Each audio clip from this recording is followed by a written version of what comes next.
کی یہ حرکت، یہ مارچ اہل فلسطین کے لیے حوصلے کا باعث ہے۔ آپ کا ہر قدم جہاد فی سبیل اللہ ہے۔ فلسطین ہمارے دلوں میں ہے، فلسطین کے ساتھ ہماری عشق اور محبت ہے۔ فلسطین کے آزادی کے لیے مرنا اور جینا ایمان کا حصہ ہے۔ اس لیے میں جانتا ہوں کہ کلام سے لے کر ڈیرہ اسماعیل خان تک جتنے لوگ یہاں پر آئے ہیں، کوئی سائیکل اور موٹر سائیکل پر، گاڑیوں پر اور پیدل پر، گھوڑوں پر یہاں پہنچے ہیں، میں ان سب کے لیے اللہ سے دعا کرتا ہوں کہ آپ لوگوں کا یہ عمل قیامت میں جہنم سے نجات کا اور جنت الفردوس کا باعث بنے۔ میرے بھائیوں، ایک لمحہ اللہ کے راستے میں کھڑا ہونا، یہ حجر اسود کے قریب رات بھی لیلۃ القدر ہو، اس کی عبادت سے بہتر ہے۔ موقف ساعۃ فی سبیل اللہ خیر من قیام لیلۃ القدر عند الحجر الاسود۔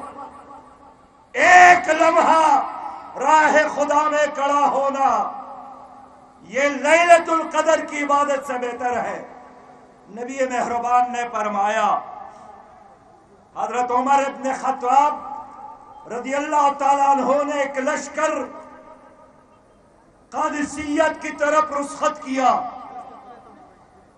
دیکھا تو اونٹ پر ایک بزرگ خاتون موجود تھی، پوچھا تو بتایا میرا نام خنسا ہے۔ حضرت عمر ابن خطاب نے پوچھا آپ اکیلی جا رہے ہو؟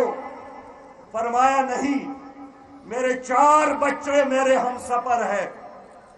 اور قادسیہ پہنچ کر اپنے خیمے میں 4 بیٹوں کو بلایا اور حکم دیا کہ میں نے بچوں دودھ آپ کو پلایا تھا اور حرام کی بجائے حلال کا کھانا کھلایا تھا، اس دن کے لیے کہ حق کے خاطر جینا سیکھو، حق کے خاطر مرنا سیکھو۔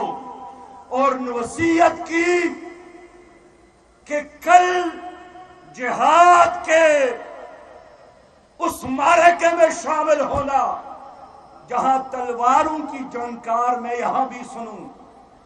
اور سعد بن ابی وقاص اگلے دن ان کے خیمے میں داخل ہو گئے اور عرض کیا کہ اللہ نے مسلمانوں کو فتح سے نوازا ہے۔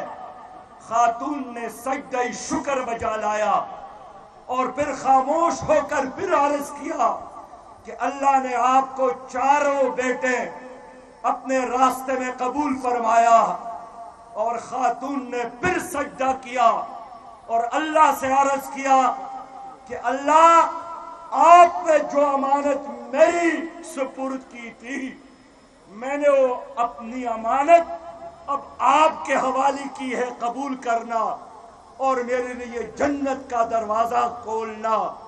میں سمجھتا ہوں کہ آج بھی بیت المقدس اور جامع اقصی جس پر 1200 سال مسلمانوں نے حکومت کی ہے، جس کو 2 بار حضرت عمر ابن خطاب رضی اللہ تعالیٰ عنہ اور صلاح الدین ایوبی نے آزاد کیا تھا، آج ایک بار پھر یہود کے قبضے میں ہے۔ گزشتہ ماہ رمضان کے آخری عشرے میں انہوں نے ہمارے بھائیوں پر حملہ کیا، 120 جہازوں کا استعمال کیا، ہزاروں بم برسائے، 300 سے زیادہ بھائی اور بچیاں شہید ہو گئے، 5000 سے زیادہ نوجوان زخمی ہو گئے، 50,000 سے زیادہ مکانات تباہ کیے گئے، 1 لاکھ سے زیادہ لوگ بے گھر ہو گئے۔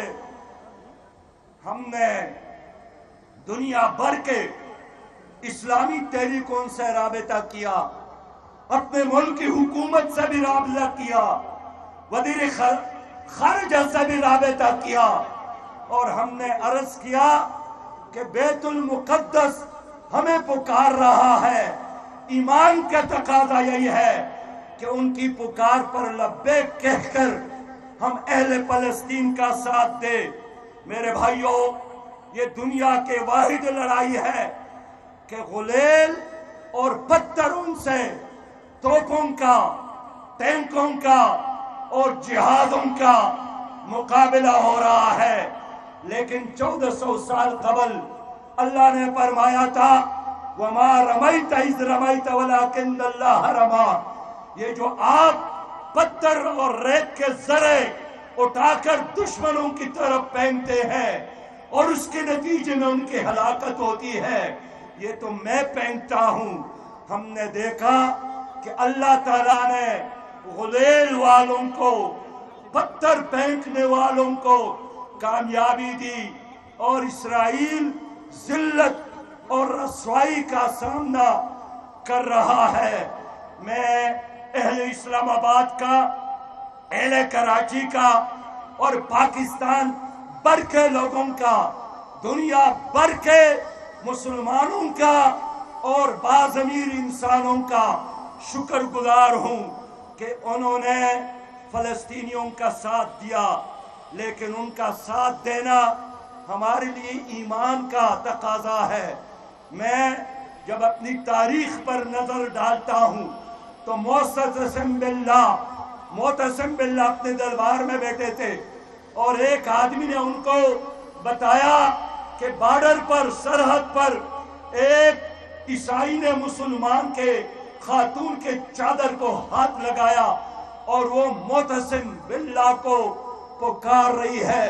معتصم باللہ کے ہاتھ میں پانی کا جام تھا، اس نے جام، پانی کا بڑا جام پھینکا اور اعلان کیا لبیک یا اختی، اے میری بہن میں حاضر ہوں، لبیک یا اختی، اے میری بہن میں حاضر ہوں۔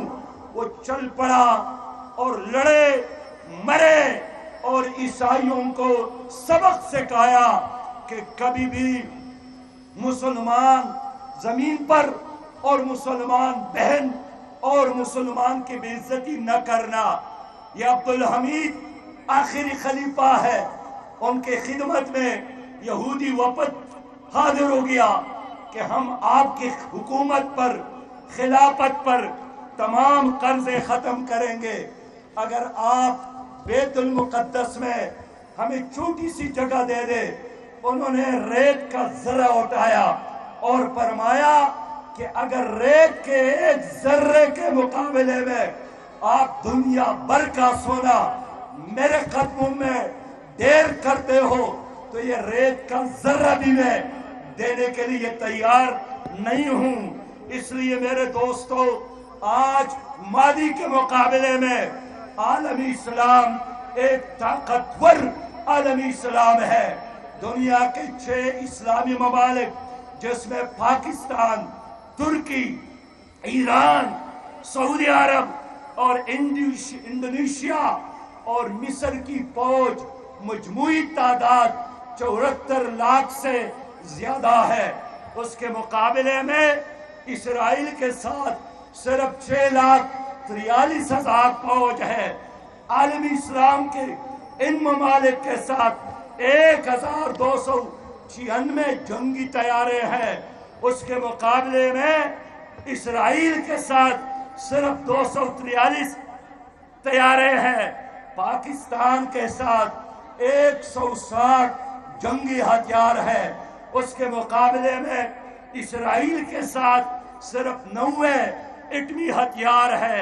میں بتانا چاہتا ہوں 2.25 ارب اسلامی دنیا ہے اور صرف 83 لاکھ یہودی ہے، لیکن 83 لاکھ یہودی اسرائیل جن کی بارڈر مصر، شام، اردن سے ملتا ہے، 11 کروڑ ان کی آبادی ہے، اس کے باوجود بھی انہوں نے ہماری زمین پر قبضہ کیا ہے، ہمارے مسجد اقصی میں روز ہمارے بھائیوں کا قتل عام کرتے ہیں، کون ذمہ دار ہے؟ میں اس لیے کہنا چاہتا ہوں عالمی اسلام کے حکمرانوں سے کہ ان کا منصوبہ ایک گریٹر اسرائیل کا ہے۔ ان کے پارلیمنٹ کے دروازے پر جو نقشہ موجود ہے وہ دریائے فرات سے لے کر نہر سویس تک اور مدینہ تک، یہ سارا علاقہ اس میں شامل ہے۔ سعودی عرب بھی، عراق اور شام بھی، پاکستان، ایران اور ترکی اسرائیل کے ہٹ لسٹ پر موجود ہے۔ لیکن آج میں حیران ہوں کہ کس طرح عالم اسلام نے بے غیرتی کا چادر اڑ کر تماشائی کا کردار ادا کیا۔ عوام کے احتجاج پر کچھ قراردادیں تو پاس کرتے ہیں لیکن عملی طور پر کسی کام کے لیے تیار نہیں ہے۔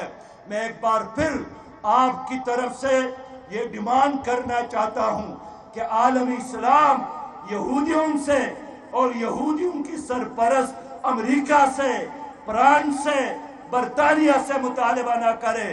عالمی اسلام کی اپنی فوج بیت المقدس کے آزادی کے لیے کافی ہے، اس لیے کہ اللہ ہمارے ساتھ ہے۔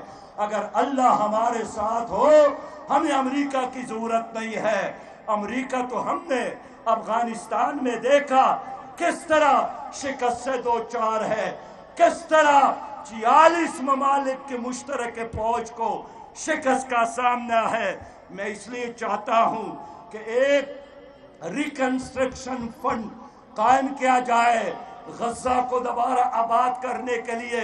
IMF کے قرضے کی بجائے مسلمان ممالک اپنی دولت پر مشتمل فنڈ لگائے۔ میں کہنا چاہتا ہوں کہ یہ پاکستان کی خارجہ پالیسی میں شامل ہونا چاہیے کہ حرمین شریفین اور مسجد اقصی ہمارے رگ لکیر ہے، جو بھی اس کی طرف بڑھے گا یہ ہم پاکستان اور اسلام آباد پر حملہ تصور کریں گے۔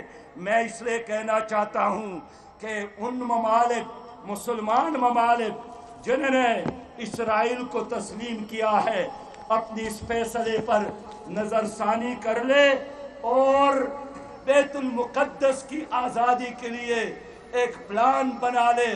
پوری عالمی اسلام، ہمارے نوجوان، ہمارے بہنیں، ہمارے مائیں، ہمارے بیٹیاں، ہمارے بزرگ مسجد اقصی کی آزادی کے لیے خون کا آخری قطرہ بہانے کے لیے تیار ہے، تیار ہے، تیار ہے۔ میرے بھائیوں، میں کشمیر پہ بھی بات کرنا چاہتا ہوں، اور اس وقت جو مسئلہ فلسطین کا ہے اسی طرح مسئلہ اہل کشمیر کا ہے۔ فلسطینی بھی پتھروں سے لڑ رہے ہیں اور کشمیری بھی 8 لاکھ انڈین آرمی کے خلاف پتھروں اور خالی ہاتھ ہو کر لڑ رہے ہیں، 73 سالوں سے لڑ رہے ہیں۔ لیکن میں افسوس کے ساتھ کہنا چاہتا ہوں کہ ہمیشہ ہماری حکمرانوں نے کشمیریوں کی خون کے ساتھ بے وفائی کی ہے، اور ان دنوں پھر خفیہ مذاکرات انڈیا کے ساتھ ہو رہے ہیں۔ جناب عمران نے فرمایا تھا کہ میں پاکستان کا سفیر بنوں گا، لیکن عمران خان کے ہوتے ہوئے مقبوضہ کشمیر پر انڈیا نے قبضہ کیا، یہ کچھ نہیں کر سکے، اور اب انہوں نے انڈیا کے ساتھ امارات میں مذاکرات شروع کی ہے۔ میں علل اعلان کہنا چاہتا ہوں کہ جس نے بھی کشمیریوں کے ساتھ غداری کی ہمارا ہاتھ ہوگا اور اس کا گریبان ہوگا۔ یہ خیبر پختونخوا کے لوگ ہیں، ان کے بزرگوں نے 1948 میں بھی جہاد کیا تھا، اور اس وقت آزاد کشمیر اسی خیبر پختونخوا کے لوگوں نے آزاد کیا تھا۔ اگر آپ کچھ نہیں کر سکتے تو انڈیا کے جواب کے لیے میرے یہ خیبر پختونخوا کے غیرت مند پختون کافی ہے انشاءاللہ تعالی۔ آج انڈیا کا میڈیا ہمارے